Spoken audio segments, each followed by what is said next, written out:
มือเฮากำลังสับสนกันนะระวังตัว1 2เคลื่อน1 2ใส่1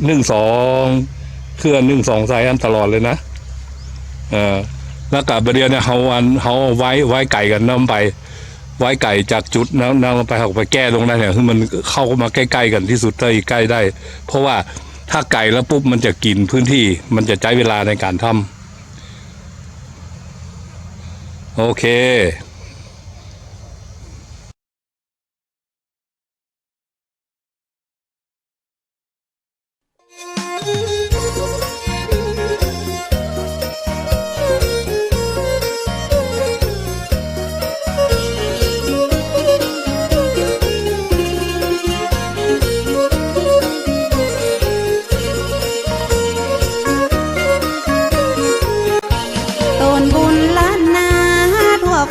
สรรเสริ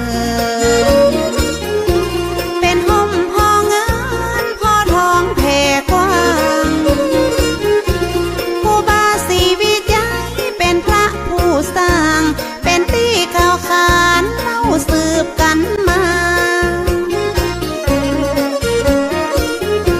ท่านเป็นตนบุญเป็นตนเมตตาสร้างวัดสร้างวาอารามใหญ่กว้างสินธรรมประเสริฐเลิศล้ำแต่ก่อนบ้านเฮา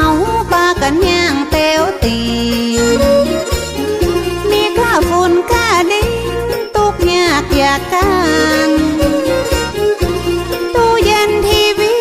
ยังบ่มีเข้าบ้านถนนหนทางบ่ได้ลาดยางบ่ต้อยดอยสุเทพลมพัดซอยเป็นตาเป็นดอยลัดตามห้อยห้อมหอยเป็นหมอกเป็นเม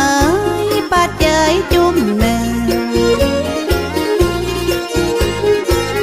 แถว4-5 ชั่วโมงกว่าจะขึ้นไปถึงเหงื่อออกไหลซึ้งก็เหม็นผ้าเหม็นเสื้ออิดอ่อนกลางขายังเป็นเมื่อป้าเขาคุ้มคือเป็นห้องบางเก่าเดี่ยวดงเรียบเลาะถ้าหินปูนเขากว่าตีหมู่เฮาจะขึ้นไปใดครูบาสี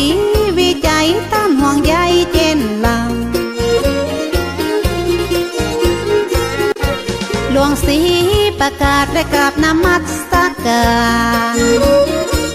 นิมนต์ครูบาสินธรรมขอมาย่อยกึศสร้างว่าจะปักเสาไฟขึ้นไปแบบนั้นครูบาสินธรรมบ่ได้หับปากหับตาครูบาบอกเธอหูเหตุการณ์ต้องสร้างหนทางขึ้นไปถึงจะได้ถึงจะปักเสาไฟขึ้นไปง่ายครูบาสีวิจัยว่าจะสร้างถนนอย่าหารถยนต์แต้วขึ้นบนหือได้หลวงศรีประกาศยกมือสาขึ้นไว้ว่าเฮาบ่มีเครื่องไว้เครื่องใจทุนแรงอย่าเอาหยังมาคูดปืดหินดินแข็งบ่มีเงินแสนเฮาตึงแป้งบ่ได้ครูบาเจ้าสีวิจัยท่านตึงบ่ไหวบ่วันแต่ว่าบุตรว่าดาตึงจะมาจ่อยแปลง